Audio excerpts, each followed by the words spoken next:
Dan with Hartville RV Center. Here to show you, give you a little walkthrough of the J-Flight series. Do a little orientation. Just kind of go over, a lot of the components and appliances inside. Show you how to operate them. Give you some safety tips, maintenance advice. Just really get you familiar with your RV. Now, not all of them are going to be the same. Some components might be in certain ones and others. Things are going to be a little different, but practically, same things. They'll use the same appliances, same gas hookup. Stabilizer jacks might be a little different, but there's a lot of similarities between them. If you have any questions, something might be different, make sure to refer to your owner's manual because it does go over all that stuff in there as well. But always feel free to give us a call too. So we'll start up front. We'll get a few things outside and then head in. This one does come equipped with an electric tongue jack. Has the controls to run it up and down. This will work off of your battery. You don't need to be plugged into an outlet to do so. But if for some reason your battery's dead, you can also plug in your vehicle or plug in the short cord to an outlet to be able to send power to your jack as well. It does have a light on the front. For some reason, if maybe the motor's dead or the switch is bad, you still can manually crank it. There's a little rubber piece on top. You pop that out, you have a wrench inside you can attach to it, be able to spin it to run it up and down to get it on and off your vehicle. Always make sure to keep that wrench with you just in case you lose all power. Other ones, there's different electric jacks out there, but they all will have a way to manually crank it if you were to lose power. Some of them do have fuses attached to the wire going down. This one does not. This just connects directly to a thermal breaker, which I'll show you in a minute. But pay attention, on some of the jacks there might be a fuse actually mounted on the wire coming out of the jack as well. Next, your propane tanks. This one does come equipped with 30-pound cylinders.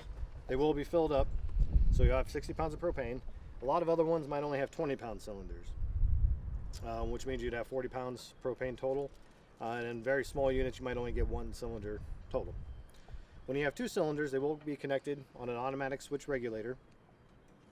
Right now, the regulator does indicate that it's red, showing that there's no pressure to the system.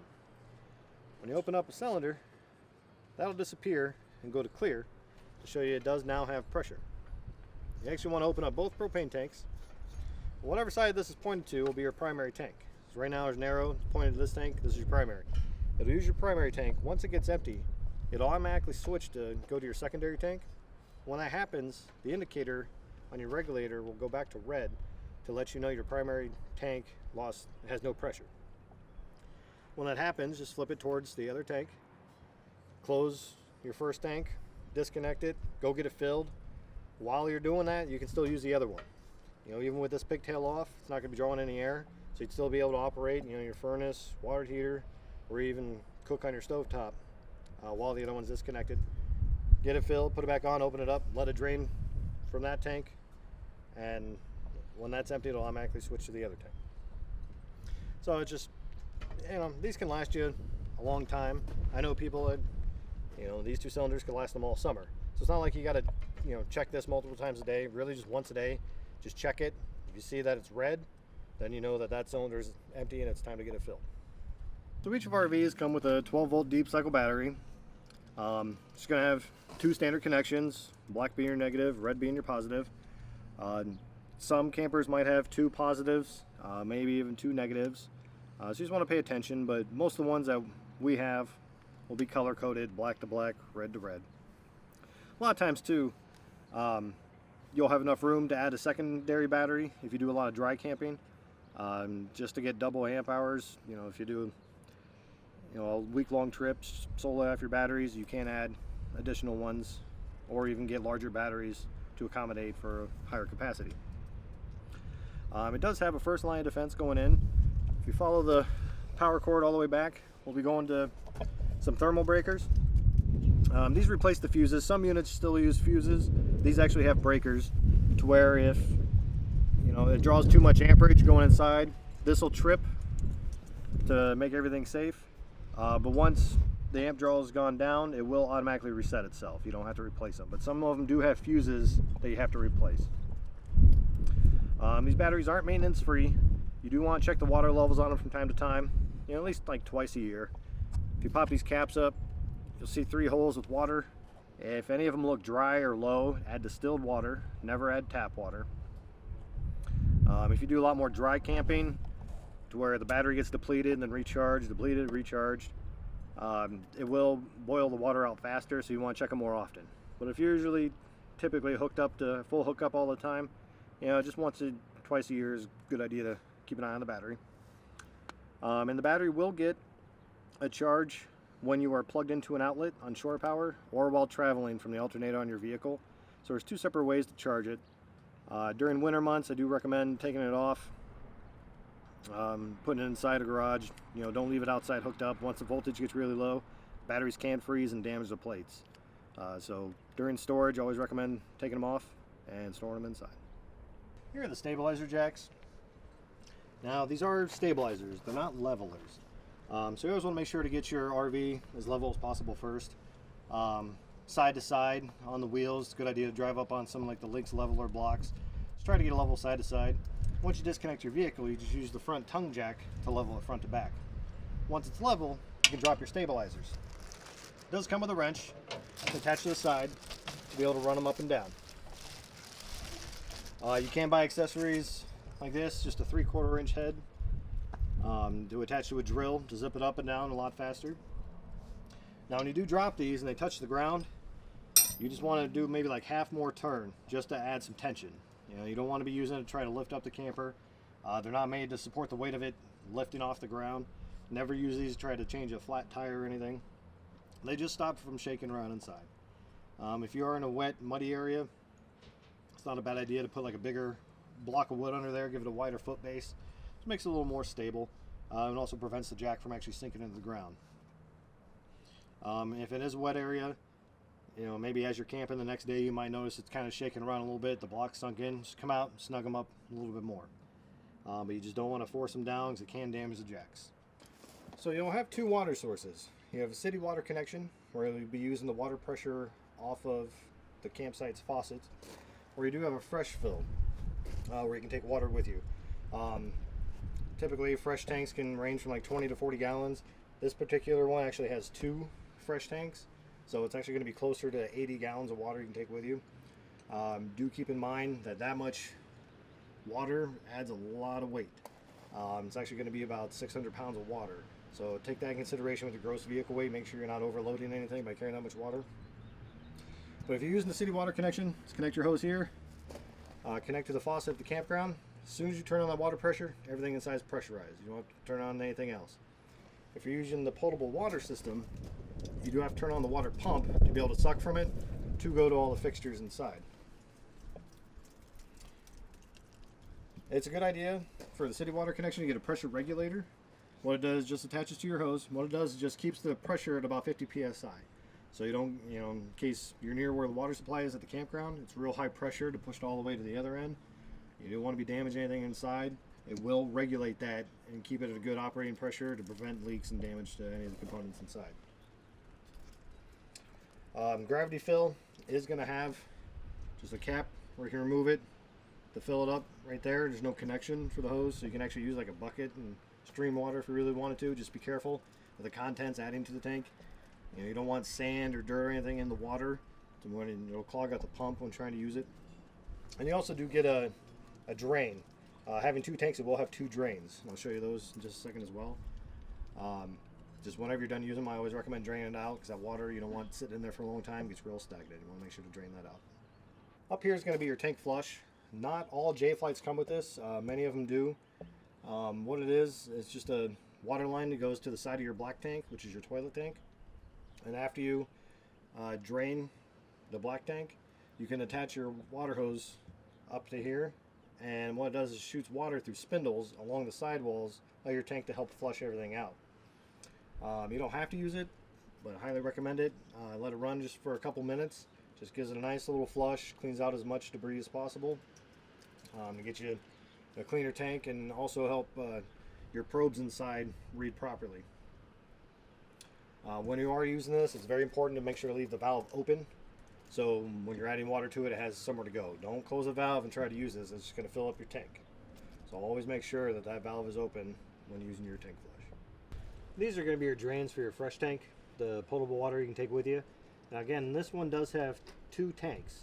So you're going to have 2 drain valves. Most of them only have 1 tank, so you might only have 1.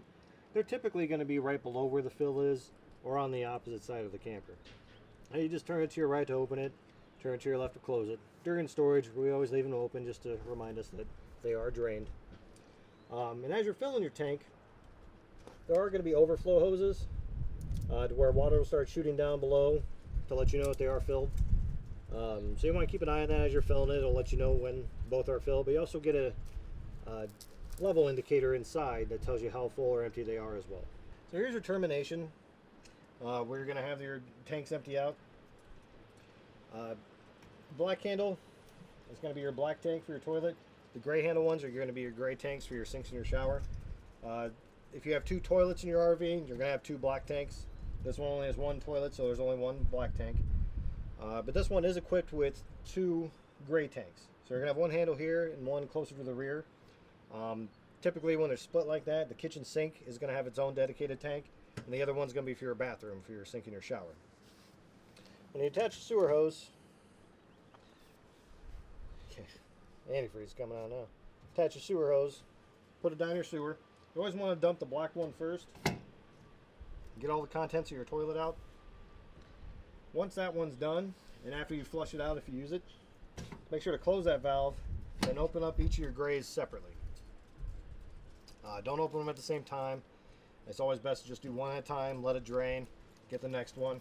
Whenever you're done, always make sure to close them to prevent this from happening. So what will happen is if you left these open, it may look like it's empty, and you put this cap back on and you travel. Next time you go to remove your cap, stuff comes out. So always make sure to close these up whenever you're done. It's real important too, if you're at a campground that has the sewer at the campsite, you can leave the sewer hose connected at all times, that's fine. But what you don't want to do is you don't want to leave your valves open. So what will happen is as you're using it, solid or liquids will come out, but solids will build up in the inside, especially for the toilet. You'll get the pyramid effect. What you want to do is actually leave them closed until they're ready to be empty. You just come out here, pull the handle, let it flush, close it back up. You don't have to mess with the hose every time. It's already hooked up. But you just want to make sure you do keep them closed until they are ready to flush. The grays aren't as important as long as you're not putting solids down in the tanks. Like if you're rinsing off food in the kitchen sink or something like that, leave it closed so it gets a good flush when it comes out. But if you're just washing your hands, brushing your teeth, taking a shower, the gray is okay to leave open just so it goes down in the drain. But a lot of times too, you'll get some venting issues with the sewer and open lines. So it's just always a good idea just to make sure everything's closed until it's ready to be empty, and just come outside and give it a good flush. All of the J flights are going to have a way to drain your water lines. There's going to be one for your hot line, one for your cold line. A lot of times they indicate it by, red for your hot, blue for your cold. What it is, all your water lines kind of meet at just one low position. And if you just want to drain the water out of your lines, you turn these valves, it'll drain the water out. It doesn't get all of it out, but say you had foul odor, water in there, or stagnant water, you just want to clear everything out. You don't want it sitting in your lines. You come out here, drain this, open your faucets inside, and just get out as much water as possible. Another time you'd use this is when you winterize. You want to try to get as much water out as possible before adding antifreeze to the system. So you'd open these lines, let it drain out, close them up, and then you can pump antifreeze through the lines to winterize it. Now these can be at multiple points all the way around. Typically they're outside by the edge. Jayco's great about indicating it with a sticker saying low point drain. So it's a good idea to keep an eye out for that. But it is possible for some trailers not to have that. So you just gotta get under and look. But there's gonna be 2. Every once in a while you'll get one that has 3. I've seen them on some J feathers, but most J flights are just gonna have 2. And they're gonna be together as well. So this is your water heater. You can always tell it's your water heater by the door in the front. They are gonna be in different locations on all RVs. And there are valves on the back of it you need to get to. So if you're having trouble inside finding it, always come outside and look for it to give you a good reference point to where it might be inside. But once it's set up and ready for use, you do want to make sure your drain plug is in. And just a plastic threaded plug. Really just put it in snug enough to where it doesn't drip. Doesn't have to be forced down all the way. All your controls are going to be on the inside. It does work on electric or gas. And electric being plugged into an outlet. It does not run off of your battery.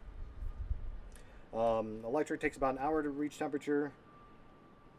gas takes about a half hour, but it does have a faster recovery to where if you flip them on both at the same time, it's about 20 minutes recovery time. So if people are taking like back-to-back showers, doing a lot of dishes or something, you can actually get the water heated back up very quickly. It is a 6-gallon tank, so it's a little, gonna be a lot smaller than a residential one.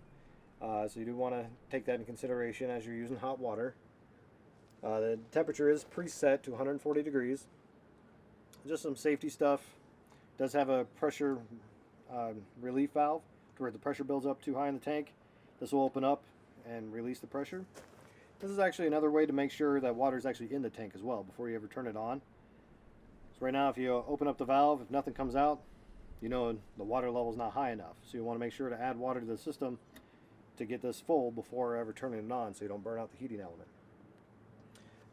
Right now I just put that plug in there so I know it is a big pocket of air inside. When I do connect water to it, you actually want to go inside and open up a hot faucet.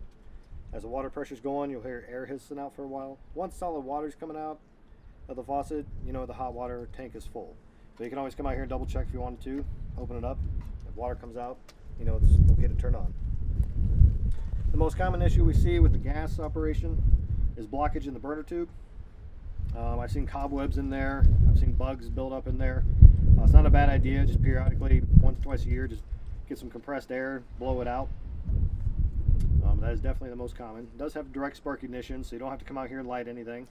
Really, once when it's full of water, all your controls are on the inside. You really don't have to come out here except for just periodic maintenance, make sure everything's okay, or if you want to drain the tank. You don't have to drain the tank after every trip. You can just leave that plug in all summer if you wanted to. If you don't use it that frequently, I'd recommend draining it out just so you don't get the stagnant water sitting in there, because it does take a while to flush out. But yeah, if you use it, every couple weeks, periodically, it's okay to leave that plug in all the way up until winter. When you go to winterize it, just make sure to take that plug out, drain the tank. And I always just leave the plug sitting off to the side just to remind myself it is empty. Once this tank is empty, there's 2 valves on the back. We'll show you once we get inside that you need to close before pumping antifreeze in the system. But that's all you have to do for winterizing this, is just drain it and then close the valves on the back. So we'll talk about your power cord. This one is rated for 50 amp system. Some other J-Flights are only going to be 30 amp. But the ones that have the cords, they go in kind of the same way. They can only go in one way. It's not like you can accidentally put it upside down or anything. There are some notches here you have to line up. And when it seats into position, you turn it clockwise to lock it in. And this is your weather guard, and also makes it nice and secure, prevent it from coming out. Now, being a 50 amp connection, it does have 4 prongs. A lot of campgrounds might only offer 30, so it's a good idea to check to see what they have before going there. You can get adapters attached to this to connect to a 30 amp system, but when you're doing that, you're lowering the rating from 50 amp to 30, because you can only use what is available out of the outlet that you have. So doing that, you just want to be careful what you're using inside. Mainly, like if you had 2 air conditioners, you don't want to be running both at the same time. You'd be safe on one on a 30 amp system. That'd be okay. But you want to be careful, like using your microwave, utilizing a bunch of outlets at the same time whenever you're using an adapter. If you're plugged into a 50 amp receptacle, you are going to have 50 amps rated on each leg, so you have a lot of amperage going throughout the camper, and most likely you're going to be safe, but you still want to be careful just using everything inside at once.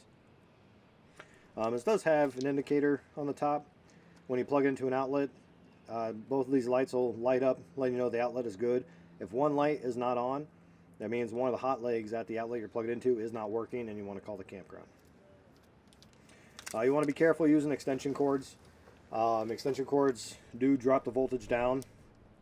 It is okay to use an extension cord, like if you want to plug this in at home to charge the battery, maybe get ready for a trip. You can do that. You just don't use your air conditioner, microwave, high amperage stuff. But if you want to watch TV, use your refrigerator, run the slide, stuff like that. That is okay to be on an extension cord and run it. You just want to be careful what you're using. Make sure you're not drawing a lot of amperage and blowing breakers. When you see this vent, this is just going to be the back of your refrigerator. You really don't want to get back here often. Maybe just at least once a year, maybe twice, just to scope it out, make sure everything's okay, make sure you don't have any bug nests building up inside or dirt and debris. But all your controls are going to be on the inside. It does work off electric or gas. Electric when you're in an outlet, but if you're dry camping, boondocking, you can run it off your battery and propane to be able to heat the boiler. The most important thing with the fridge is you do want the RV to be as level as possible, because it is a gravity system. It does have to be fairly level. You just don't want to be on a steep slope operating the fridge. So if you have it parked at your house and you're on a hill and you don't want to operate the fridge, it can damage the cooling unit. So only make sure to operate it when you're on flat level ground. And it doesn't have to be perfect, but as long as it's comfortable enough to camp in, sleep in, stuff like that, it'll be okay to operate the refrigerator. But again, all your controls are going to be in the inside. It does have a condensation drip tube, goes in the tray. Older ones used to hang outside. You don't have to worry about that anymore. So they go right inside next to the heat chamber, so it evaporates. Behind this panel, there are a couple fuses. So if you run into issues where your refrigerator is not working, you want to remove this panel. Just a couple screws, top and bottom, pops off. And you'll see a couple fuses. There's one in there for each a 12 volt system and the 120 volt system. But it's the first thing you want to check. If you ever have problems with your fridge, just behind that panel, check those fuses. So on the back, if you look up, you'll see a block up there for a Furrion backup camera. What that means is that your unit is pre-wired for the backup camera. All you have to do is purchase it if you would like to, and it's very easy to assemble. The mount is already there and the wiring is already there, so you literally just attach the camera, hook up some wires, and it's good to go. Now that mount is only for a Furrion camera. If you want a different camera, you will have to remove that mount and install a new one. But these are Furrion cameras are fantastic, and it does come set up for you. It's very easy to install and very handy to have. Now if you ever do install your own camera, just keep in mind that the main power source comes off of your marker lights on top. So you do have to have your running lights on your vehicle on for that camera to get power. You can't have it on the whole time you're traveling, not just when you're going in reverse. It can be on the entire time. Just the most important thing is just make sure your marker light's on for your camera to get power. A lot of RVs are coming equipped with an outside kitchen. A lot of times they'll have these dorm fridges inside. These are 120 volt fridges. They will not work off of your battery. You do have to be plugged into an outlet for these to work, where your main fridge inside can be used dry camping. These cannot. You do have to have 120 volt power for these to operate. If you are plugged into an adapter, like a 30 amp adapter, you have it plugged in at home, you're trying to limit your amperage usage, it does have not only a temperature switch inside, but it has an option to have it off as well. So if you don't want to be using it, you don't want to be drawing amperage, you're not going to be using that trip, you can just set it to off so it's not running the entire time. But just the most important thing with that is it cannot work off of your battery. You do have to be plugged into an outlet for that to work. Most of the J flights are coming equipped with electric awnings these days. So there'll be a toggle switch inside to extend or retract it. And as you can see, we don't have room right now to fully extend it, and that's okay. These electric awnings don't have to be all the way out or all the way in like those old manual ones. If you can only take it out a few feet, or you just want it out a little bit to cover the door, a little bit of shade, that is totally fine. They don't have to be all the way out or all the way in. When they do go out, if you wanted to adjust the pitch on it, these Solera arms now have a pitch adjustment on this pivot point right on the nut and bolt, where you can just pivot it and it drops one side or the other. So if it's raining outside, you don't want it pooling on the top, you can have the water flow come off one side or the other. Or say you want some more shade, you can drop both sides down, get a little bit more shade. Most important thing is, you do want to position these back. It doesn't have to be perfectly straight, but close enough to when you run it back in, it'll straighten itself out and seat properly. You just don't want to run in at a sharp angle. It can get caught and actually damage something. So just push it back out, be able to run it back in. Another important thing with the awnings is high winds. You want to be very cautious, of what's coming up, what's happening through the night, what's happening when you're not at the campground. Pay attention to the weather when these are out. They say anything over like 20-mile-an-hour winds, take it in. Up to like 10 or 15-mile-an-hour winds, you'll even see it start bouncing and jumping. So you definitely want to be cautious. But just be smart and pay attention, especially at night. You don't know what's going to happen when you're sleeping. These only take a few seconds to come in and out. It's just a push of a button. It's much safer just to run it in at night, so you have nothing to worry about. Run it back out the next morning. Or if you're leaving the campsite for the day to go exploring, have some fun. If a storm's coming up, just make sure to take your awning in to be safe. All right, so here's your control center. You have your monitoring panel, switches for your water heater, water pump, and down below are going to be your slide switches and your awning control. I showed you the awning just has in and out. When you bring it in, just hold the button in until the awning comes to a stop, and then it's travel ready. For your slides, you do have two different slide systems. Your dinette slide is going to have the through frame, and this one's going to be for your one with the refrigerator, your kitchen slide. This is going to be a Schwintek system. They're each going to be a little different, but they operate the same, just have in and out controls. For the dining table, that'll have a clutch. So when you take it all the way in or all the way out, you'll actually hear a loud clicking noise with clutch engaging. Oop, wrong one. Ow. That clicking noise, you want to hear that. It lets you know it's all the way out or all the way in. Where the Schwintek, when you take it out, it'll make kind of a humming noise as it's operating. But once it comes to a stop, hold down the button for an additional second or two just to make sure it is fully seated, and then let go. This one doesn't make the loud noise like the other one does. These are different, you know, depending on every RV. Some J flights, typically the through frames, the ones with the clutch are the most common. But if you have two slide outs, typically the kitchen slide will be a Schwintek system, or if you have a bedroom slide, it'll be a Schwintek too. So they're all different, but on one you'll hear the clutch engage, and the other one you just hold down the button until it stops, either going in or out. Because you do want to make sure it is all the way out or all the way in to make sure it has a good seal around the side to prevent water, bugs, anything getting in. So you just want to make sure it is good and sealed. And different units might have different things. This one has a couple light switches on the inside. These monitoring panels are going to be fairly similar on most. This one does have two gray tanks, so it'll indicate gray 1 and gray 2. There might be other ones that only have one gray tank. Some might have two black tanks. All you do is just push down the button, and it'll tell you how full or empty it is.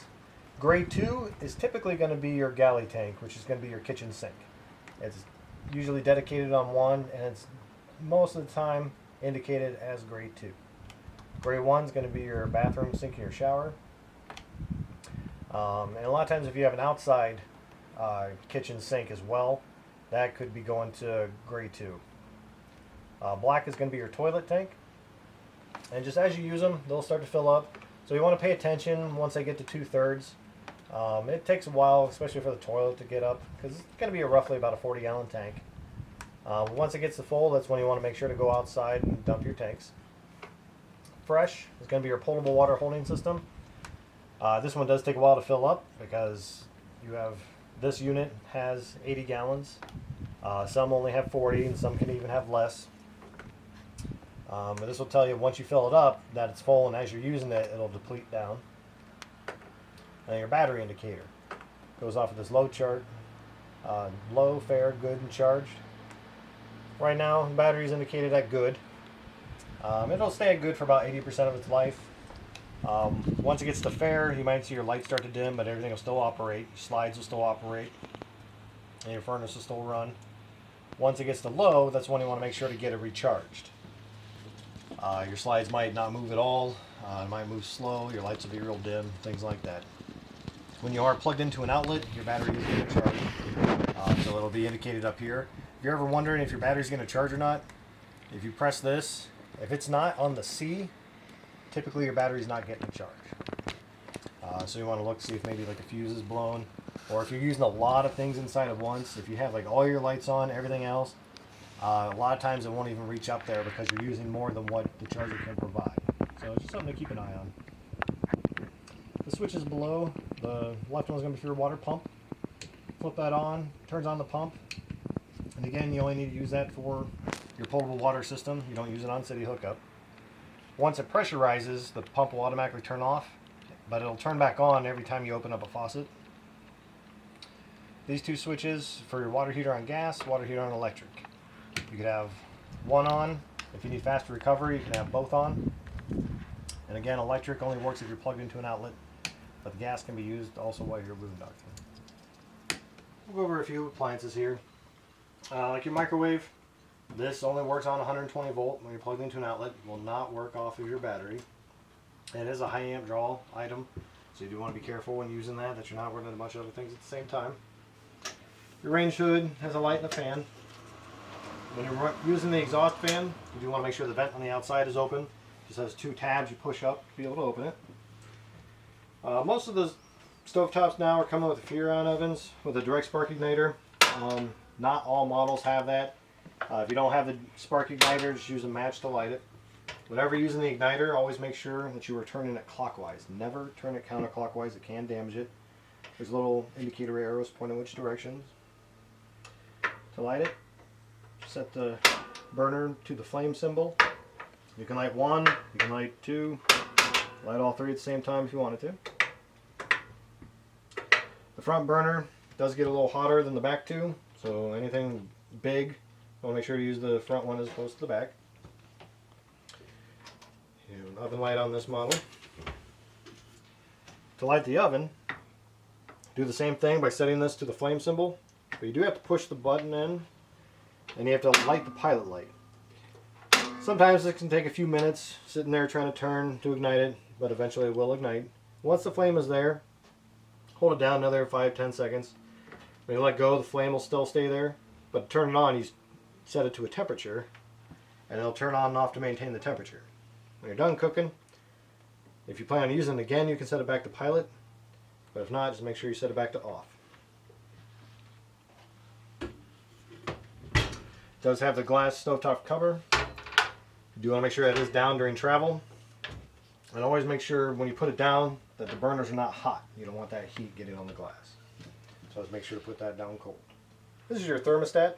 The Dometic ones are going to be a very common one to use these days in most J-Flight models. They are just touch sensitive, so you do not want to sit there and try to hear a click or anything. And you just give a nice little tap, scroll through. The first setting you get to will be your fan setting. It starts off at auto. You can adjust it to high or low, or leave it on auto. On auto, if you were to select air conditioning for cooling, it'll turn on and off to maintain the temperature. The whole system will.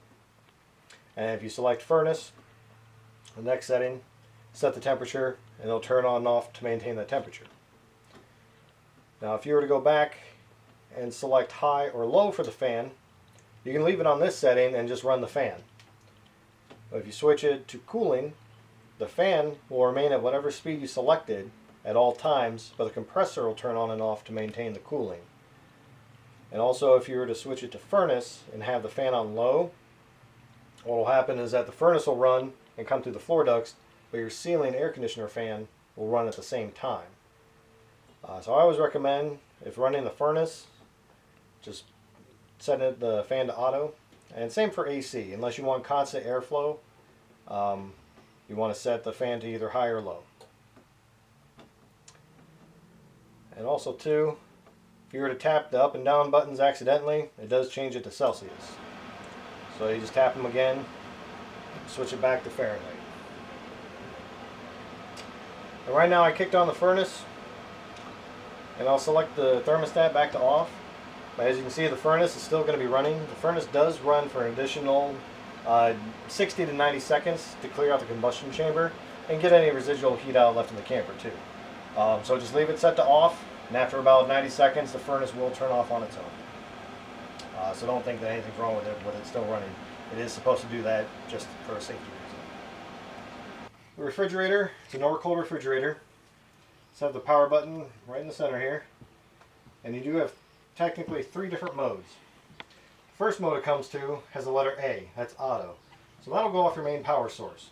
Right now we're not plugged into an outlet, but we do have battery power, so you can operate on gas. So I'm not sure if you could notice it, but it did start on the plug, but then when it realized there was no electric, it does automatically switch to gas to keep it running for you. So if I was to take the cord and plug it into an outlet, it'll actually automatically switch to electric. That's a nice feature to have. So if you're at a campground, full hookup, you're running on electric, and there's a power failure or somebody accidentally unplugs your cord, it will automatically switch to gas to keep it running for you. You can select just electric only, but by doing that, after a few seconds you can see the red light kicked on. It's not going to automatically switch to gas for you. It's just going to sit there until you plug it back in. So it did bring up an error code by doing that, because we are not plugged in right now. But I will switch it to gas, and now it went back to green, saying it's going to operate on gas now. It does have direct spark ignition, so it does light on its own. It uses very little gas too. You know, it's not like this thing eats a lot of propane. They're actually very, very energy efficient. But I do always recommend just leaving it in auto mode, so it just goes off your main power source. So no matter what, like right now it'll be on gas because we're not plugged in, but if I were to plug in or gain power back after losing it, it will automatically switch back to electric. It does have temperature control. Just 1 is cold, 5 will be your coldest setting. Does have information on the chart on the inside, model number, serial number, stuff like that in case you ever need it. Now to turn it off, you do have to hold down the power button. You can't just press it. You can press it to turn it on, but they actually made it a feature so you can't accidentally turn off your fridge. You can't just tap it. You do have to hold it to be able to turn it off. So your entertainment setup. The radios, all radios are going to work off a 12-volt system. So you can operate them just solely off your battery. You don't have to be plugged into an outlet for that. But your TVs, those do have to be plugged into an outlet. Those will not work off a 12-volt. They do still make 12-volt TVs, but you'd have to special order one for that. Most of them are going to be equipped with a DVD player. You have to check your owner's manual. Some do, some don't. This one does. If you were to put a DVD disc in there, select your HDMI on your TV, will play the DVD. The DVD sound will come through your TV speakers, but will also come through the RV speakers as well. You have 2 sets of speakers, zones 1 and 2. 1 is typically inside, 2 will be outside. So you can have both on, you can have one set on, you can have both off if you just want the audio coming from the TV. With these radios, I mean, it's got radio, CD player, DVD player, it does have Bluetooth to stream music. Has another HDMI input, so if you want to hook up like a game system and run it through the speakers coming through while you're playing the TV, you can do that as well. An auxiliary input, and it has a USB charge port if you want to charge phones off of it. There's a lot of features on there, so it's a good idea to check out the owner's manual, see what all it comes with. But it is already hooked up to your TV on this model to come with a DVD player. There are other inputs on the TV if you want to add anything else to it. And every TV bracket's different, but there's going to be some way to lock it into place. This one's got a strap you have to pull that releases a bracket.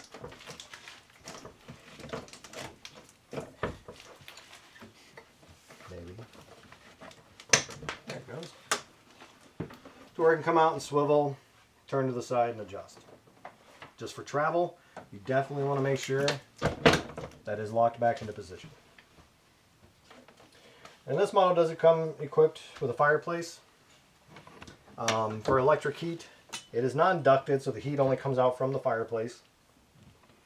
And it is only electric. It doesn't use any propane, but it does not work off a battery. It will only work off being plugged into shore power. And they are a high amp draw, so if you are on an adapter plugged in at a campground or at your house, be very cautious using that because they do pull a lot of amps. And they have different settings on there for different lights, temperatures. A lot of them even have timers to where you can set a timer for it to automatically shut off. So it's a nice heat source, but being non-ducted, it is limited to what it can do compared to the furnace. But it is nice to take the chill off on a cold night. Alright, so this is the back of your hot water tank. Again, these are going to be in many different locations. This one's under the lower bunk bed in the middle of the RV. They could be in the front, could be in the back. There's always going to be access to it though. Sometimes not the most comfortable, but you can usually get to them. The most important thing back here is there are going to be 2 valves. This one's going to have one at the top and one at the bottom. Some have 3, but typically now they're just using the 2-valve system. On these, when they're pointed towards the tank, it means the cold water is going to hit this point and go into the tank, fill up, and come out as hot water. When you winterize, turn the valves, going side to side, so when you're pumping antifreeze in the system, it'll go past the tank, go through a big loop, and go to your hot lines. You'll have 2. You have one at the top and the bottom. So right now when they're pointed with the line, if you were to pump antifreeze in, it'll go down that white line, come up here, and just bypasses the tank. They're called your bypass valves.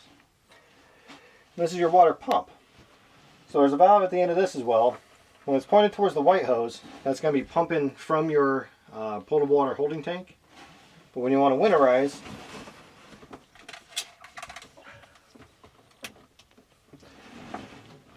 point the valve in line with this clear line, and you can stick this in your jug of antifreeze, and you turn on your pump, and it'll now siphon antifreeze to your water lines. And once you have antifreeze going to your lines, you just go to each faucet one at a time and open it until antifreeze is coming out. Anywhere that water can come out, you want antifreeze to be coming out. Once that's done, the unit is winterized. When you're ready to use it in the summer, we'll set the valve back to here. You want to add water to the system, either through your fresh tank or through the city water fill. Once you have water connected and it's pressurized, you go to each faucet one at a time, open it until it's running clear water. Once it's clear, you put your drain plug back in your hot water tank, and you point the valves at the top and bottom towards the tank. So the water will now fill in, and open up a hot faucet just to kind of clear out the air, and the tank will fill up. And once water's coming out of the hot faucet, you know the hot water tank's ready to go, and you can leave it like set up like that all summer long. The only time you have to mess with these valves on the tank or the water pump is just for winterizing. Other than that, it can stay in summer position, and then winter position will be how it is set up right now. Right here's your power distribution center. Everything runs off a 120 volt. It's going to have a breaker. Everything 12 volts is going to have a fuse. They do have a nice list here, printed list telling you what each breaker goes to. The 50 amp breaker, it's going to be 2 of them.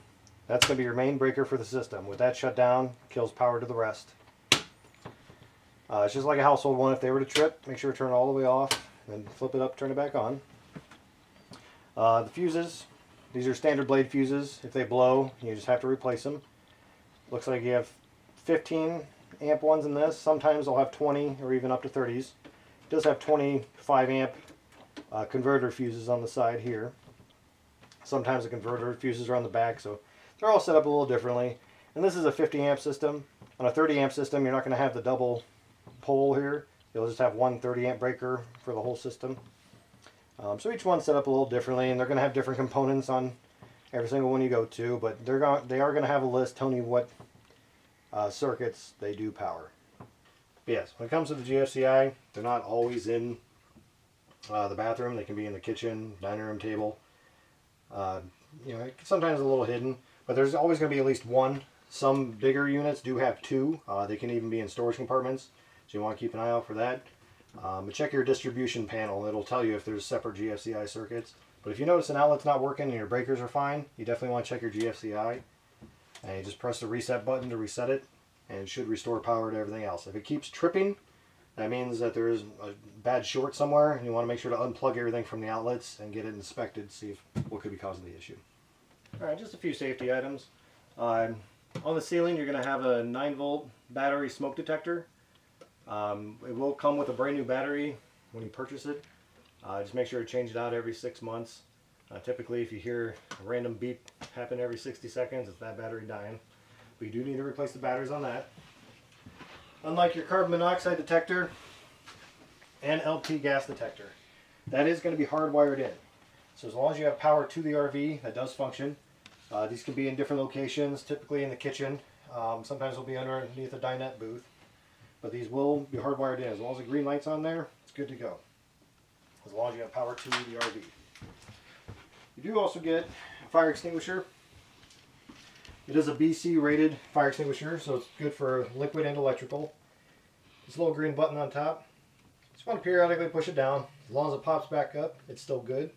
If you ever push it down and it stays down, it's lost its charge inside. You want to make sure to get it replaced. And lastly, one of the most important things to keep your RV in great shape for years to come is maintenance. There's a lot of things you want to keep up on.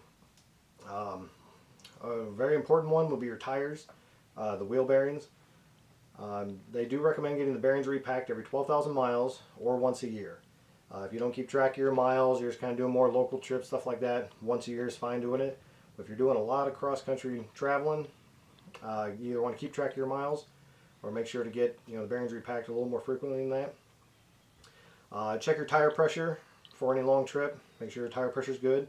You'll have a chart on the outside of your RV that indicates what your tire pressure needs to be, and it also says on the sidewall of the tire as well.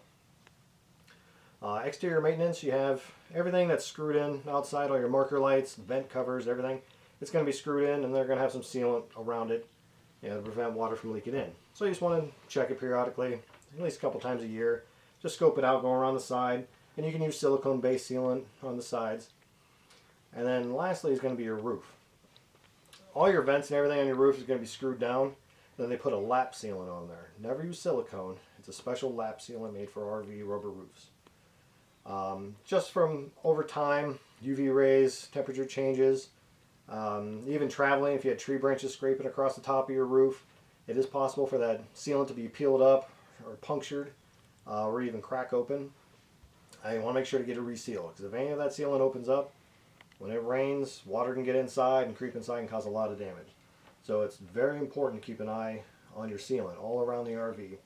They do recommend at least twice a year climbing up on your roof and inspecting everything. Inspect the sealants, inspect your roof vents, inspect the rubber. You know, a tree branch could have scuffed the rubber, caused an opening. So it's just very important to keep an eye on all of that. To travel safely, make sure everything inside is buttoned up. If you have loose dinette chairs, make sure they are strapped down. Make sure your TVs are closed, your shower doors are strapped into place, all your windows are shut. Any other kind of chairs, loose items, things in cabinets, if you have any kind of glass dishware, make sure it is protected and safe for travel. You also want to check your roof vents too. So your bathroom vent is going to be able to open up. You don't want that to be open during travel.